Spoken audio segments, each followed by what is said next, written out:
Hello, I just finished my workout and I was going to record after I get dressed. However, I know that if I wait to post, you may not see this message at all.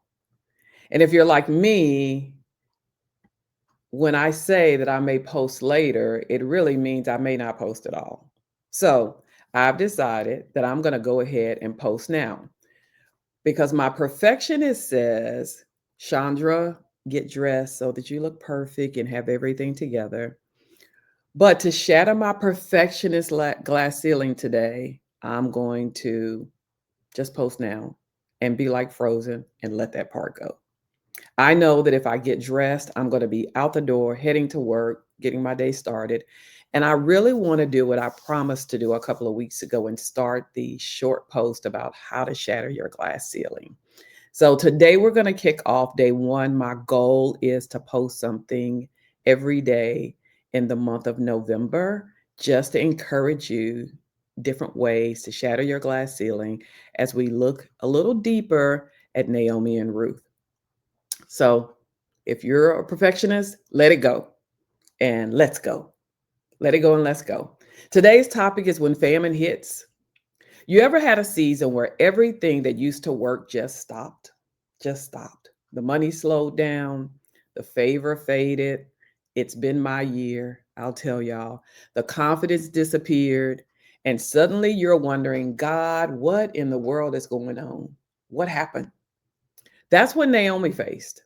A famine hit her land, and it felt like everything she depended on dried up overnight. She and her family moved from Bethlehem to Moab.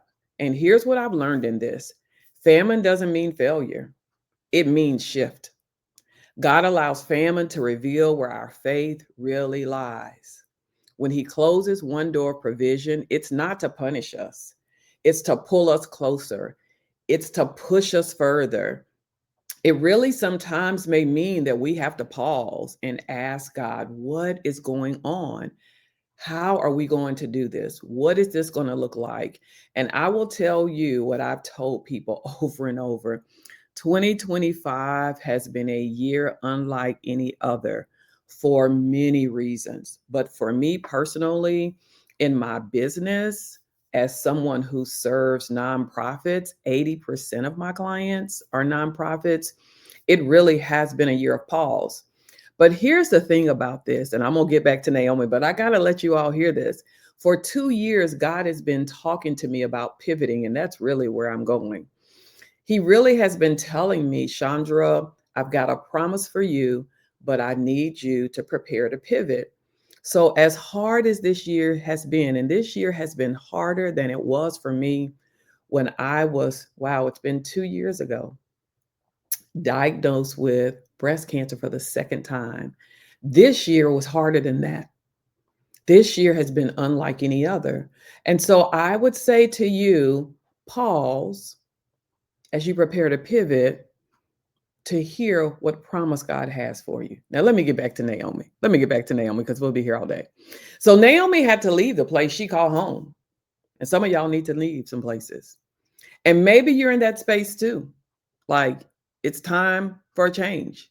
The company has changed, the role has ended, the position no longer fits you, the relationship has shifted, and it all feels like loss because it is loss, right? But famine seasons can be refining seasons. They teach us who we are when the applause stops. They remind us that our source is not our salary. Our true source is God. And sometimes when things dry up or he dries up the old, we finally begin to look at the new. And that's where faith begins, in the emptiness that forces us to trust again. Let me just say that again. Sometimes when everything over there dries up, when everything we're in dries up, it forces us to dream again. It forces us to look ahead again. It forces us to believe again. And I will tell you, I probably wouldn't even be here doing what I love, speaking and empowering people, if things hadn't dried up this year, right? It's in that emptiness, it's in that wilderness, it's in that desert place that God meets us. and says, "Hey, I've always had this dream for you. I've always had these things for you. I need you to look ahead. I need you to know that it's not over. It may look like it's over, but it's not over. I need you to trust me again." And so, as we begin to think about shattering this ceiling and pressing through, I just want you to know that it's not over yet. It may look like it, but it's not over. So, if you're in a dry season right now, don't panic, pivot. Don't panic, pivot. Ask God, Lord, what are you trying to teach me in this famine? He's not done with you, He's just shifting you. He's shifting how He provides for you. He's shifting how you think. He's shifting you to a new space. He's shifting you to a new promise. He's shifting you to a new destiny. You're not forgotten. You're being redirected. Come on. You're being redirected. And on the other side of this famine is your field of favor.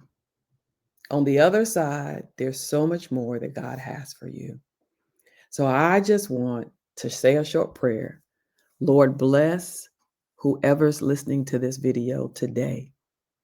Remind them that they can pivot in this place because there's a promise on the other side that as they face famine, as they face change, as they face dryness, as they face these shifts, God, remind them that you are with them and that your promises will be fulfilled. Have an amazing Monday.